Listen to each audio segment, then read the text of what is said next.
मोहम्मद आसिफ और रणविजय सिंह मेरे हस्बैंड और मामा ससुर को लेके गए। अपने आप को अतीक का आदमी बताते हैं और 20 लाख में इतनी बड़ी जो प्रॉपर्टी है उसको लिखवा लिए सर। हम लोग पुलिस के पास गए, चाहे कमिश्नर, असिस्टेंट कमिश्नर, हर किसी के पास जाने के बाद कुछ नहीं। अतीक और अशरफ का तो दबदबा था ही, लेकिन उनके गुर्गे अपने आप में इतने शक्तिशाली हो चुके हैं अब कि अब मेरे को लगता है कि उनको किसी की भी जरूरत नहीं है। बार बार मांग कर रही हूँ कि सीबीआई जांच हो।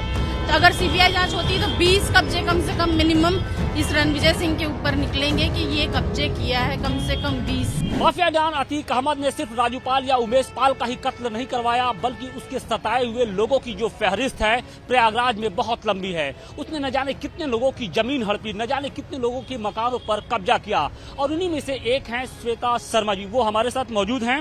अब इनकी भी कहानी सुनेंगे कि आखिर ये किस तरीके से अतीक अहमद की जो कारस्तानी थी उससे पीड़ी थी। बताया यह जा रहा है कि नुल्ला रोड स्थित उनका एक मकान है, उस मकान की भी हम तस्वीर आपको दिखाने की कोशिश करेंगे। देखिए ये ठीक सामने जो आप देख रहे हैं ये 4 दुकानें हैं और इसी के पीछे उनका मकान है। बताया ये जा रहा है कि अतीक अहमद के गुर्गों ने इनकी दुकानों पर कब्जा कर लिया। आप ये जो देख रहे हैं कि रणविजय सिंह, मोहम्मद आसिफ, महताब अहमद, ये 3 नाम ऐसे हैं जो अतीक अहमद के गुर्गे बताए जाते हैं, और इन्हीं तीनों लोगों ने जो श्वेता शर्मा है उनकी इस दुकान को कब्जा कर लिया और अब इसको छोड़ने के लिए तैयार नहीं है। हालांकि श्वेता ने स्थानीय प्रशासन से भी मदद मांगी, पुलिस थाने में केस भी दर्ज करवाया, लेकिन कोई कार्रवाई नहीं हुई, और अब उन्हें इस बात की उम्मीद है कि शायद जो उनका मकान है उन्हें फिर से वापस मिलेगा। हमारे साथ श्वेता खुद मौजूद हैं। श्वेता, ये बताइए कि क्या मामला क्या है, किस तरीके का ये कब्जा हुआ जमीन? सर ये क्या बोलते हैं, मोहम्मद आसिफ और रणविजय सिंह मेरे हस्बैंड और मामा ससुर को लेके गए। अपने आप को अतीक का आदमी बताते हैं और 20 लाख में इतनी बड़ी जो प्रॉपर्टी है उसको लिखवा लिए सर। उसके बाद में चलते हैं, हम लोग जितना भी दौड़े भागे कोई फर्क नहीं पड़ रहा था।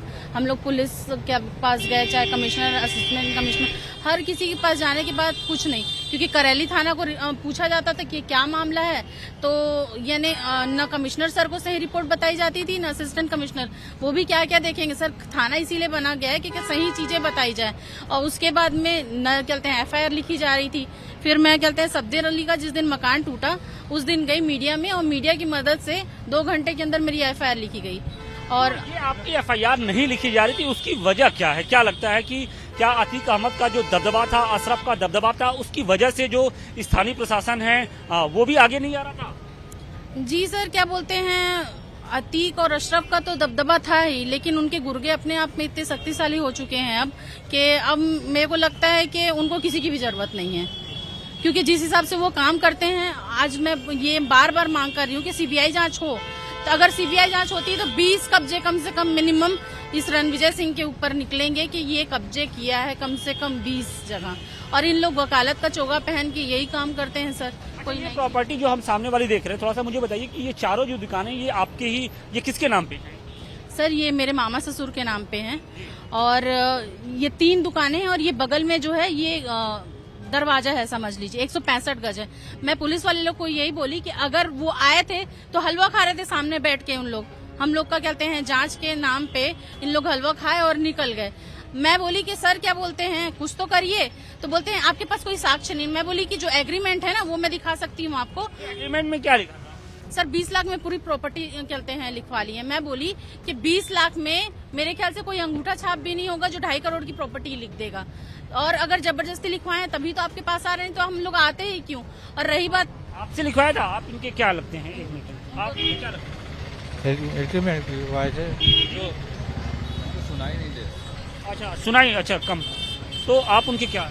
जी मामा है मेरे। अच्छा ये आपकी मामा है? जी क्या इन्होंने अपनी स्वेच्छा से उनको एग्रीमेंट किया था? नहीं, स्वेच्छा से नहीं किया था, हमें और मामा को बैठा के ले गए थे ये लोग, जो जबरदस्ती से, और साइन करवाया। उन्होंने ये धमकी दी थी कि तुम्हारी बीवी को जान से मार देंगे, और रायपुर छत्तीसगढ़ से उठा के, और बहुत धमकी दी थी। जब आप लोग पुलिस थाने जाते थे तो पुलिस क्या कहती थी, क्यों नहीं कार्रवाई करती थी उनके खिलाफ? कार्रवाई नहीं करती थी। कार्रवाई ये है कि पुलिस वाले खुद ही कहते थे, आसिफ खुद ही बोला था कि 5 लाख रुपए मैंने दिया है, थाना या कहीं भी हो आओ, कोई फायदा नहीं है तुम लोग का, और तुम लोग को मकान देना पड़ेगा, और तुम लोग का सामान वामान सब निकाल के फेंक देंगे। मामू को भी चिल्लाया उलाया, और अंदर खूब बहुत परेशान करते थे ये लोग भी। तो आपकी कभी उनसे अतीक अहमद से बात हुई थी या उनके किसी परिवार के या उनके बेटे से? असद भी चूंकि था, मान लीजिए वो तो जेल में थे, लेकिन असद बाहर था, उनकी पत्नी शाइस्ता परवीन बाहर थी, तो आपने उनसे बात की कभी? नहीं सर, हम लोग कभी उससे बात नहीं किए। जो मोहम्मद आसिफ था वो गद्दी है और बख्शी मोड़ा का रहने वाला है। वो सारी चीजें बता के इन लोग को डराया धमकाया। मैं तो यहाँ थी भी नहीं। मेरे वो हस्बैंड क्या कहता था कि मैं अतीक अहमद से जुड़ा हूं? हाँ, मैं अतीक का आदमी हूँ और मैं गद्दी हूँ, बख्शी मोड़ा में रहता हूँ। ये सारी चीजें वो इन लोग को बोला। और जब मैं रायपुर गई तो उसका कहना था कि रायपुर से तेरी बीवी उठवा लेंगे, तुम लोग को मरवा देंगे। और रणविजय सिंह जो आया था, ये अली है। अच्छा, ये अली है, हाँ? जी, और ये क्या बोलते हैं, रणविजय सिंह है। ये अच्छा, बीच में। हाँ। तो इसका जब अली मतलब उनके दूसरे जो बेटे हैं अली, और उसके साथ ये जो तो आप ये तस्वीरों में देखिए कि आप ये अली हैं और अली के ठीक बगल में ये जो काले कोट में नजर आ रहा शख्स, यही रणविजय सिंह है। और आरोप है कि रणविजय सिंह ने ही अपने गुर्गों के जरिए, मतलब जो उसके अन्य साथी थे उनके जरिए श्वेता का जो ये दुकानें हैं उसको कब्जा कर लिया और उसे छोड़ने को तैयार नहीं था। हालांकि इसके पहले इन्होंने प्रयागराज पुलिस के साथ साथ जो स्थानीय अधिकारी हैं उनसे शिकायत की, लेकिन उसके रुतबे के आगे जिस तरीके से अतीक अहमद की दबंगई थी उसके चलते जो पुलिस प्रशासन थे वो भी हाथ डालने से कतराता था। लिहाजा अब श्वेता को इस बात की उम्मीद जगी है कि जो इनका ये मकान है, जो इनकी दुकानें हैं, उस पर जो अवैध कब्जा है वो हटेगा। और इसके साथ ही जितने भी यहाँ पर अतीक के गुर्गे हैं, जो उनका साम्राज्य एक तरीके से चलता है, शायद उसका जो तिलिस्म है हाथ अब वो टूटेगा और इनकी जो दुकान है वो फिर से वापस उन्हें मिलेगी।